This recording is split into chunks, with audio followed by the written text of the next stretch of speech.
Most people don't fail at fitness because they're lazy, weak, or unwilling. They fail because they're running the wrong program. I don't just mean the wrong workout plan, I mean the wrong operating system. We've normalized the idea that fitness is supposed to take a lot of time, require a lot of complexity, and demand a kind of willpower that only a few people seem to have. So when it doesn't work, people don't question the design, they question themselves. They say, I can't stick with it. I get bored. I fall off. I must not have discipline. And then they go searching for a new plan that promises to finally fix them. But if your system depends on constant motivation, it's not a system, it's a mood. That's why most fitness advice fails in the real world. It assumes one model works for everyone and it treats noncompliance as a character flaw. It's like handing someone a program written for a completely different machine, watching it crash, and then telling them their hardware is broken. Now, here's the answer. The solution is not more intensity, more hours, or a better motivational quote. The solution is better engineering. You want a plan that fits human behavior, not one that requires superhuman behavior. That means two things. First, the goal is not to do more. The goal is to get a better return on the time you can actually sustain. If someone is busy, and most adults are busy, then 7 hours a week is not a plan, it's a fantasy.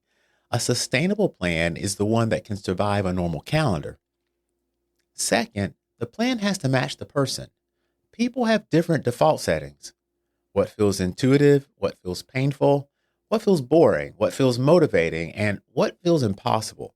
And pretending those differences don't exist is how you end up with advice that helps the coach and fails the client. That's what I loved about my conversation with PJ Glassey. He wasn't selling motivation, he was talking about mechanics. He wasn't saying to try harder, he was saying design differently. He described a training model built around time efficiency and safety. But the deeper idea under it was this. If you understand how the system works, you don't need to rely on hype. When you build around the time under tension, you can drive intensity without chaos. When you remove ballistic risk, you can pursue failure without treating injury as the cost of entry. And when you make the session short enough to show up consistently, you don't need a heroic personality to keep going. And then he took the same systems thinking and applied it to psychology.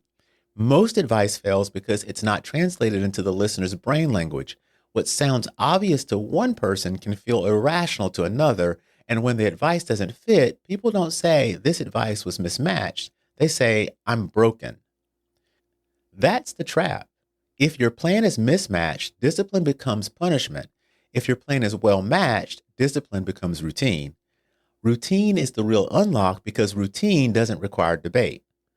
The practical shift is simple, but it's not easy.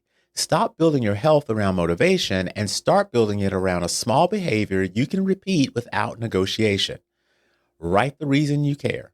Start with something almost too easy. Repeat it daily until it becomes normal, then expand it at your own pace. That's not a slogan, it's a design principle.